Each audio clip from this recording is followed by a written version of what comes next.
500 bonus ఇస్తామని హామీ ఇచ్చి ఎన్నికల ప్రణాళికలో ఈరోజు అదొక ధాన్యాన్ని కాదు సన్నధాన్యమే అని చెప్పి ఆ రకంగా అనేక విషయాలలో ఈ ప్రభుత్వం మోసం చేసేటువంటి ప్రయత్నం చేస్తూ ఉంది. అంతేకాకుండా రైతులు ఎక్కడైనా ఆందోళన చేస్తే బీఆర్ఎస్ పార్టీ ఏ రకంగా రైతులకు బేడీలు వేసి రైతాంగాన్ని అవమానం చేసిందో కాంగ్రెస్ పార్టీ కూడా అధికారంలోకి వచ్చిన తర్వాత ఆందోళన చేస్తున్నటువంటి రైతులను అక్రమ కేసులు పెట్టి రైతుల చేతులకు సంఖ్యలు వేస్తున్నటువంటి పరిస్థితి, రైతులను అవమానం చేస్తున్నటువంటి పరిస్థితి తెలంగాణ రాష్ట్రంలో కనిపిస్తోంది. అన్నదాతల చేతులకు అరదండాలు వేస్తున్నటువంటి పరిస్థితి, రైతులకు ఆశ చూపి ఈరోజు వెన్నుపోటు పొడుస్తున్నటువంటి పరిస్థితి తెలంగాణలో కనిపిస్తూ ఉంది. రైతు భరోసా పేరు మీద ప్రతి ఎకరానికి 15,000 రూపాయలు ప్రతి ఏడాదికి ఇస్తామని చెప్పారు. సంవత్సరం పూర్తిగా వస్తుంది. కౌలు రైతులకు ప్రతి ఎకరానికి 15,000 ఇస్తామన్నారు. ప్రతి రైతు కూలీకి 12,000 ఇస్తామన్నారు. అన్ని పంటలకు మెరుగైనటువంటి పద్ధతిలో సహకారం అందిస్తామన్నారు. మరి ఏ ఒక్కటి కూడా ఈ రాష్ట్రంలో అమలు జరుగుతున్నటువంటి పరిస్థితి లేదు. మరొక దిక్కు చూస్తే కేంద్ర ప్రభుత్వం ఈ యొక్క తెలంగాణ రాష్ట్రంలో అన్ని రకాలుగా కేంద్ర ప్రభుత్వం రైతాంగానికి అడ్డాగా ఉంది. పంటల బీమా పథకము కేంద్ర ప్రభుత్వం అమలు చేస్తున్నప్పటికీ కూడా గతంలో బీఆర్ఎస్ పార్టీ ఏ రకంగానైతే పంటల బీమా పథకాన్ని తెలంగాణలో నీరు గార్చిందో కాంగ్రెస్ పార్టీ అధికారంలోకి వచ్చినటువంటి ఈ యొక్క 13 నెలలుగా తెలంగాణలో కాంగ్రెస్ పార్టీ కూడా నీరు గార్చేటువంటి ప్రయత్నం చేస్తూ ఉంది.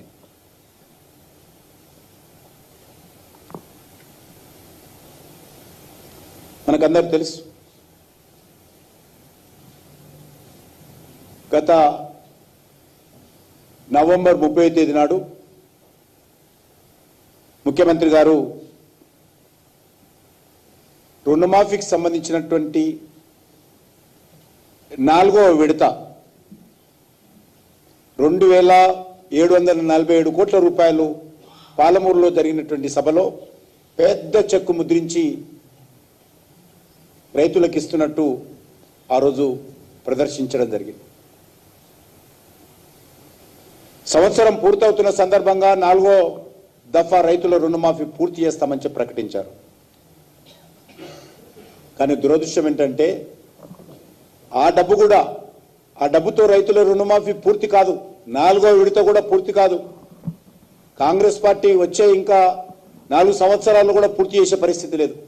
కానీ కనీసము ఏదైతే చెక్కిస్తున్నానని చెప్పి ప్రకటించారో ఆ డబ్బు కూడా ఈరోజు రైతుల అకౌంట్లో చేరలేదు. నవంబర్ 30 అంటే ఆల్మోస్ట్ 35 రోజులు అవుతా ఉంది. 35 రోజుల క్రితం చెక్కు ప్రదర్శించిన రైతుల అకౌంట్లో డబ్బులు జమ కాలేదనే విషయాన్ని ఈ సందర్భంగా మనం చేస్తాం. అంతేకాకుండా ఈరోజు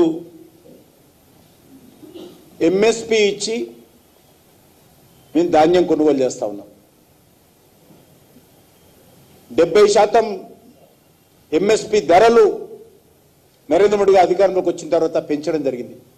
కొన్ని పంటల మీద 80% పెంచడం జరిగింది.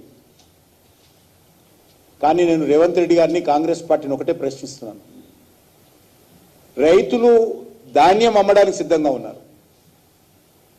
కేంద్ర ప్రభుత్వము ప్రతి గింజకు డబ్బులు ఇవ్వడానికి సిద్ధంగా ఉన్నప్పుడు మీ ప్రభుత్వం పనిచేసేటువంటి ఉద్యోగస్తులకు కావచ్చు, చేసే పనులకు కావచ్చు, సర్వీస్ ఛార్జీలు ఇవ్వడానికి కేంద్ర ప్రభుత్వం సిద్ధంగా ఉంది. కేంద్ర ప్రభుత్వం ఖర్చులు పెట్టుకొని ఎంఎస్పీకి సంబంధించినటువంటి ధరలు చెల్లించి చివరి గింజ ధాన్యం కొనుగోలుకు సిద్ధంగా ఉన్నప్పుడు రైతుల దగ్గర ఎందుకు ధాన్యం కొనుగోలు చేయడంలో ఈ ప్రభుత్వం వైఫల్యం చెందిందో ప్రజలకు చెప్పాల్సినటువంటి అవసరం. ఇది చాలా నేరమైనటువంటి కార్యక్రమం, రైతులను మోసం చేసేటువంటి కార్యక్రమం. ప్రైవేటు రైస్ మిల్లర్స్తో కుమ్ముక్కై ఎంఎస్పీ కంటే తక్కువ ధరలో రైస్ మిల్లర్లకు ధాన్యం అమ్ముకునే విధంగా ఈ ప్రభుత్వం ఒప్పందాలు కుదుర్చుకొని కేంద్ర ప్రభుత్వం చెల్లిస్తానన్నటువంటి ఎంఎస్పీకి ధాన్యం కొనుగోలు చేయకుండా నెలల తరబడి రైతుల యొక్క ధాన్యము మార్కెట్ యార్డుల్లో కల్లాలలో పేరుకుపోయి వర్షానికి మొలకలెత్తి మరి రైతులకు అన్యాయం గురవుతూ ఉంటే ఈ ప్రభుత్వము రైతు వ్యతిరేక చర్యలతో రైతులకు అన్యాయం చేసేటువంటి పరిస్థితి కనిపిస్తూ ఉంది.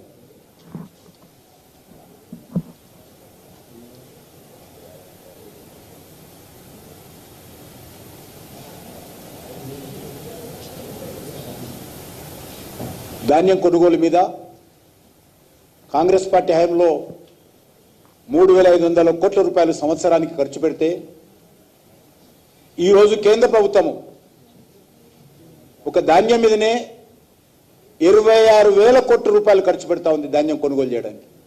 మరి వీళ్ళకి ఎందుకు బాధ అని అడుగుతా ఉన్నా. ఎందుకు ఈరోజు ధాన్యం కొనుగోలు చేయడంలో రైతులకు అన్యాయం చేస్తుందో ఈ ప్రభుత్వం చెప్పాల్సినటువంటి అవసరం ఉంది. అంటే ఈ ప్రభుత్వానికి ప్రభుత్వ యంత్రాంగం మీద అజమాయిషి లేదా, లేకపోతే రైతాంగం పట్టే నిర్లక్ష్యమా, రైతులను ఆదుకునేటువంటి కనీసమైనటువంటి ధర్మం లేదా? కాంగ్రెస్ పార్టీ ప్రభుత్వం ఆలోచన చేయాల్సిన అవసరం. నేను తెలంగాణ రైతాంగాన్ని కూడా కోరుతా ఉన్నాను. నరేంద్ర మోడీ గారి ప్రభుత్వము ధాన్యం కొనుగోలు విషయంలో కానీ ఎంఎస్పీ చెల్లింపు విషయంలో కానీ పూర్తి స్థాయిలో స్టాచ్యురేషన్ మోడ్లో ఎంత ధాన్యం పండిస్తే చివరి గింజ వరకు కూడా కేంద్ర ప్రభుత్వం కొనుగోలు చేయడానికి సిద్ధంగా ఉంది. ఇది తెలంగాణ ప్రభుత్వం మరి ఈరోజు ఏ రకంగా మోసం చేస్తుందో ఆలోచన చేసుకోండి. మోడీ ప్రభుత్వం తెలంగాణ రైతులకు ఇస్తున్నటువంటి హామీ ఇది. చివరి గింజ వరకు కూడా మేము కొనుగోలు చేయడానికి సిద్ధంగా ఉన్నాం. రాష్ట్ర ప్రభుత్వం చేసేటువంటి ప్రతి శ్రమకు పైసలు ఇవ్వడానికి సిద్ధంగా ఉన్నాం. బస్తాల గౌట్స్, అమాలీ ఛార్జీలు